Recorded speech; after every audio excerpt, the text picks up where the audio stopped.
Modern fertility research ये कहता है कि हमारे एनवायरनमेंट के कुछ टॉक्सिन्स फर्टिलिटी को डिस्टर्ब करते हैं।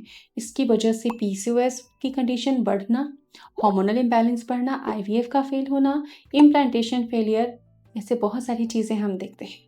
तो आज मैं आपको बताने वाली हूँ ऐसे कुछ छुपे हुए टॉक्सिन्स जो कि हम पकड़ नहीं पाते, लेकिन ये वीडियो आपको टोटल गाइडलाइन देगा कि आपको क्या अवॉइड करना है और क्या अपने घर में से रिप्लेस करना है, कैसे इन टॉक्सिन्स को आप अपनी लाइफ से एलिमिनेट करेंगे।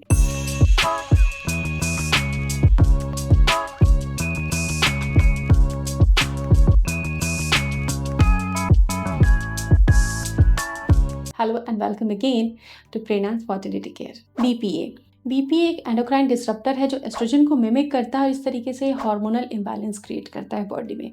और ये हमारी बॉडी में कहाँ से रहा है, तो देखिए, फ्रिज के अंदर खाना स्टोर करने में प्लास्टिक कंटेनर यूज़ करना, कहते हैं माइक्रोवेव सेफ, लेकिन बीपीए उसमें भी मिलता है। तो माइक्रोवेव करने वाले कंटेनर्स प्लास्टिक के आप यूज़ करते हैं, या फिर फूड जो आप पैकेज्ड लाते हैं उनकी लाइनिंग में प्लास्टिक होती है, उससे बीपीए आपके फूड में ट्रांसफ़र होता है, एक्सचेंज होता है केमिकल्स का।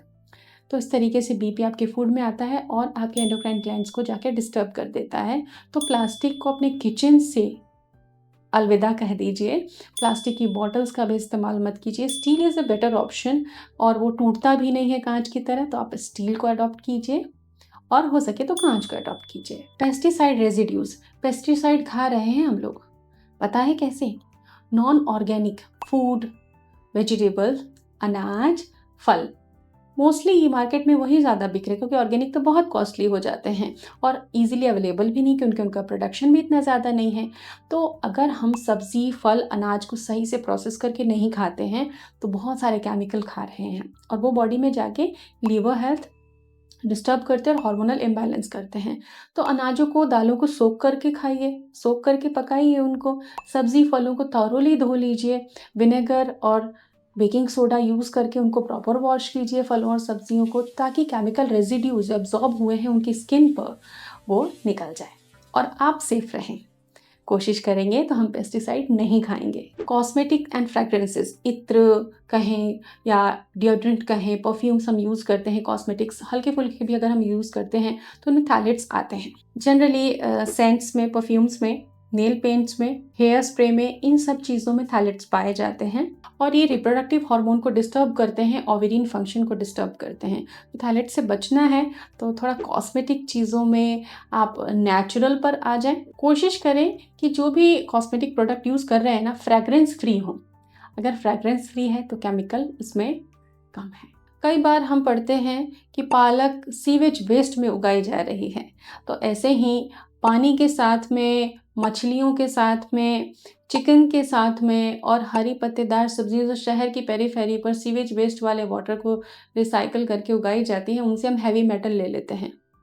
हैवी मेटल कंटामिनेशन हमें मिलता है मछली से, नॉन वेजिटेरियन प्रोडक्ट से, जो अनहाइजीनिक तरीक़ों से डेवलप किए गए होते हैं, और कुछ ताज़ी सब्जियों से भी, पत्तेदार सब्जियों से भी। Heavy metal oxidative stress create करता है और डीएनए भी डैमेज करता है।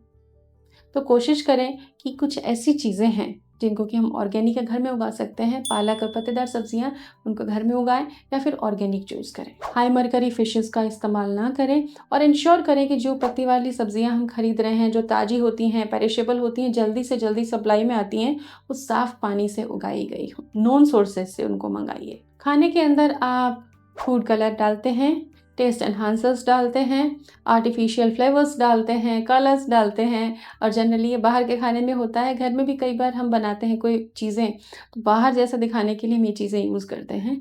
ये केमिकल्स भी हमारे हार्मोन डिस्टर्ब करते हैं, तो इनका इस्तेमाल मत कीजिए। नेचुरल कलर देने के लिए नेचुरल चीज़ों का यूज़ कीजिए, बीटरूट का यूज़ कीजिए, मोरिंगा का इस्तेमाल कीजिए, क्योंकि chronic consumption metabolic stress create करता है और ये हार्मोन्स के लिए हार्मफुल है। कई तरह का एडिक्शन या एक्टिव या पैसिव स्मोकिंग जब आप खुद करते हैं या उस एक्सपोजर में हैं तो डीएनए डैमेज होता है, ओवेरियन रिजर्व डिक्लाइन होता है, एग मैच्योरेशन पे असर पड़ता है। तो स्मोकिंग से बचिए। आप खुद करते हैं तो स्टॉप कीजिए। अगर पैसिवली आप स्मोकिंग वाले इन्वायरमेंट पे हैं तो आपको उससे बचना होगा, अदरवाइज टीटीसी जर्नी बहुत ही डिफ़िकल्ट हो जाती है। ये चीज़ें आप जितना अच्छे से वर्कआउट कर पाएंगे उतना अच्छा रिजल्ट आपकी बॉडी आपको देगी। Thanks for watching, stay tuned with us.